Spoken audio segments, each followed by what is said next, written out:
How are you doing, Brian King, UK Flooring TV? Today we're over in Loughborough at FITA, the Flooring Industry Training Association. We're with the CFA and FITA Training Manager, Shaun Wadsworth. How are you doing, Shaun? All right? Yeah, not too bad, Brian. Shaun, the last time we spoke was about 11 months ago. It was when FITA was reopening after lockdown. Following your posts on social media and things like that, FITA seems to be quite busy. Are you busier than expected? Yeah, well, definitely busy. I think there was definitely a time when we were allowed to open again last year that we had to move a lot of people from courses onto later courses, so that really bolstered the back end of last year.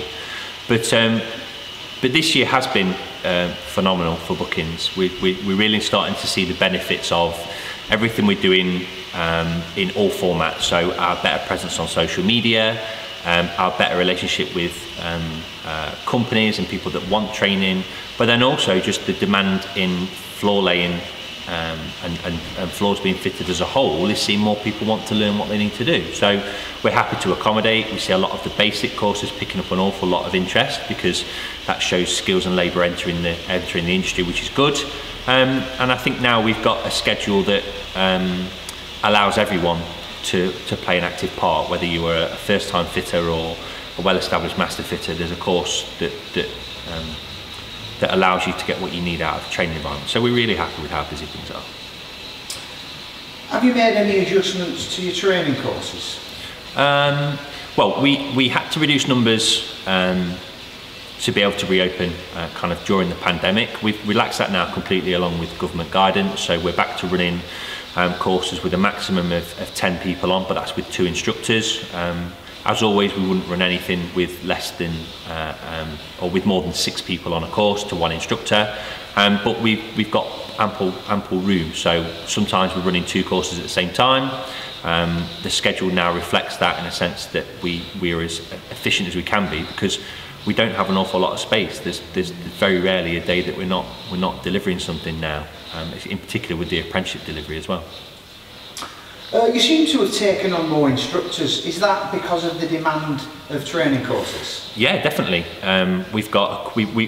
We've had a core of instructors for the last 2.5 years, and with the increase in demand, we feel it's necessary to get more instructors on board. So most people that have been on courses for the last 3 months and probably for the next 3 months will see an awful lot of instructors about, sometimes 2-3 instructors on set courses, because we have a very robust strategy for bringing people on. They have a shadowing process. It means they get to see everything firsthand. They're handheld through the first kind of course that they deliver, to a point where we're confident and the instructor's confident that that's going to be the case.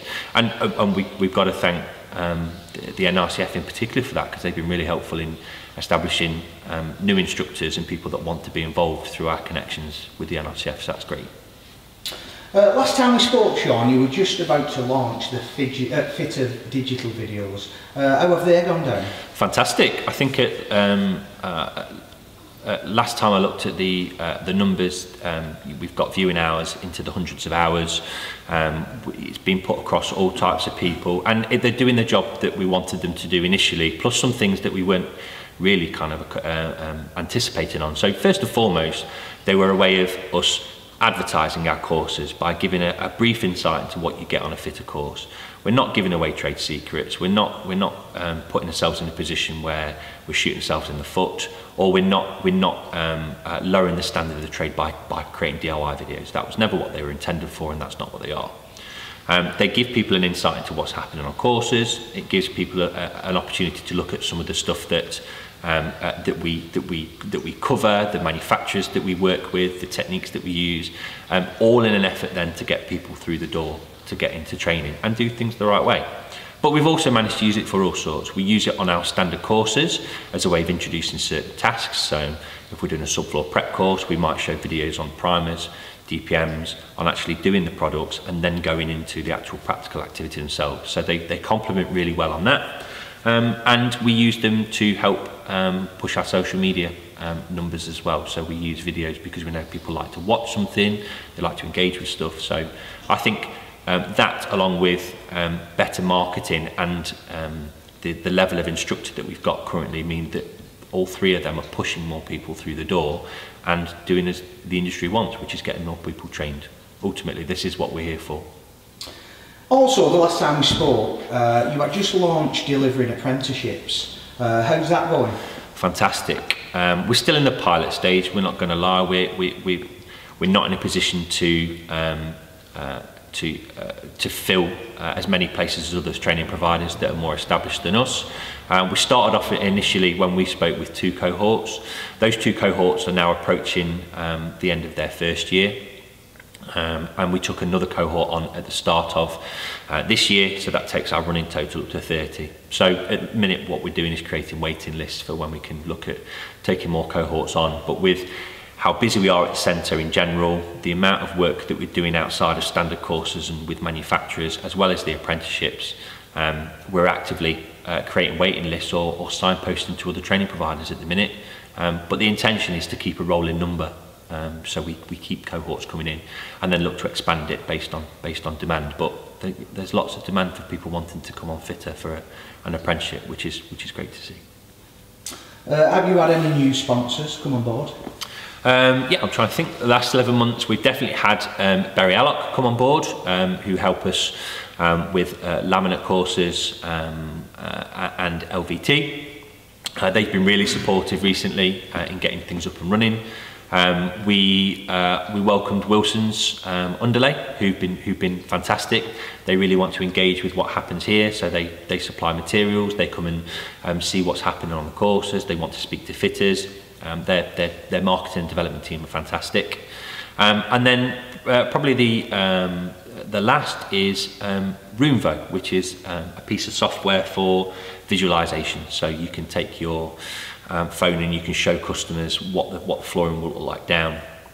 And their technology is fantastic. It's used by an awful lot of the manufacturers. It's used by some of the big retailers as a vehicle to show people what's going to go down the floor. Their relationship with us is to understand the market better. So they want to understand what's happening in the UK because they're an American firm. But also they want to be able to give fitters, retailers, estimators all the tools that they need to be able to get the sale right and to make sure that the customer is happy. So now on our courses, they'll get an overview of what Roomvo is. There's even options for people that attend courses to get access to free widgets within their website, so they can automatically change their digital platform to allow them to increase customer satisfaction and also increase sales. So really looking forward to get that one going because that will be a game changer, I think. Have you had any new commercial clients asking for training? Yeah, so typically commercial clients are people that want their own courses developed under their own banner, or they want specific bespoke training depending on a specific need. So we've done stuff for Forbo recently, who want to develop content for specific fitting contractor members that they have. We're just starting a load of work with alternative flooring and the naturals, including eventually the naturals master fitter being able to be taken by NRCF members. We're in the pilot stage of that. And they want to create their own course, which is backed by FITA. So normally the big headline is alternative flooring or associate weaver or Forbo are delivering training, and it's supported by FITA. So that keeps us busy on the commercial client side, definitely. Yeah. The demo zone at Harrogate at the National Floor Show last year went down really well. Are you continuing with the same programme this year? Yeah, funnily enough, we had a meeting last week with the organisers. They were really happy with how we changed things last year.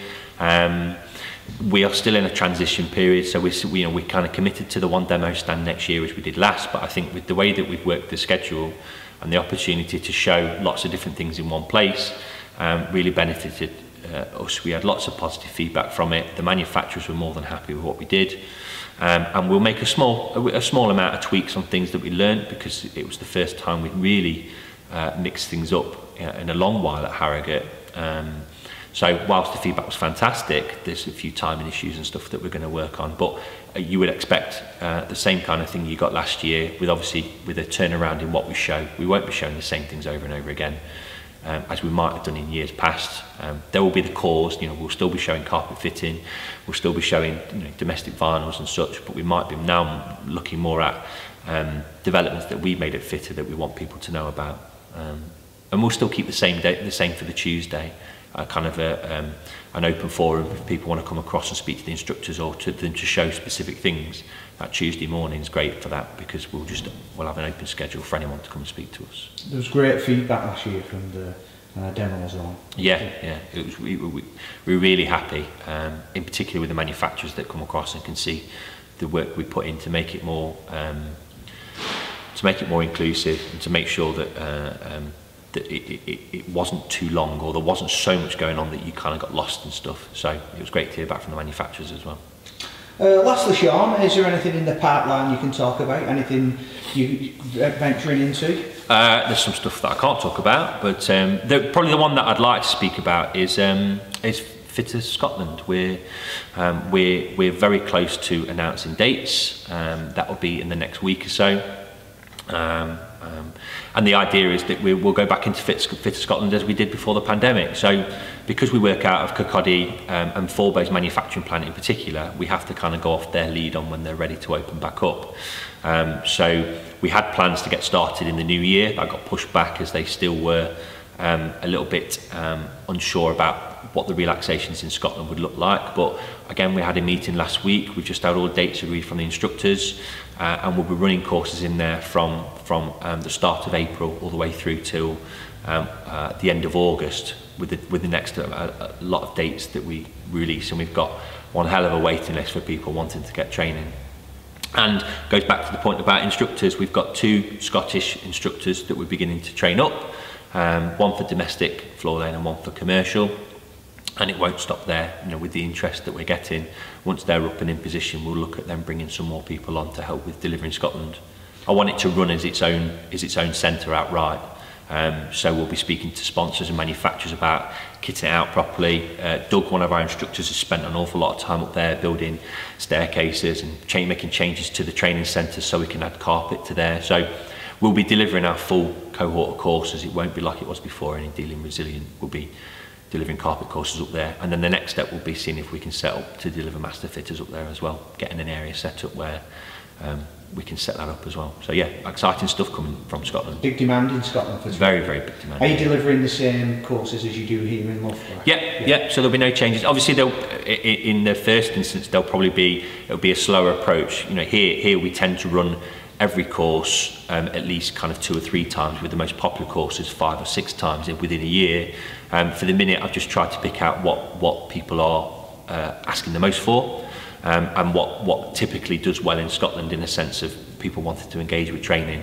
But the good thing is, once we get established in its own right and with its own instructors, we can easily chuck more dates in, because the centre is ours to use alongside Forbo, who are really happy have kind of allowed us to continue to do that, and they've given us their full support in being able to do more training in Scotland and make the changes. You know, we spent a considerable amount of budget to get the training centre up there how we want it, to be able to deliver all the courses. So now we really need to make a push of it, and we're hoping industry support it. Well, very best of luck with that, and thanks for inviting us down and speaking to us. No worries, thank you very much. Cheers, Shaun. Cheers.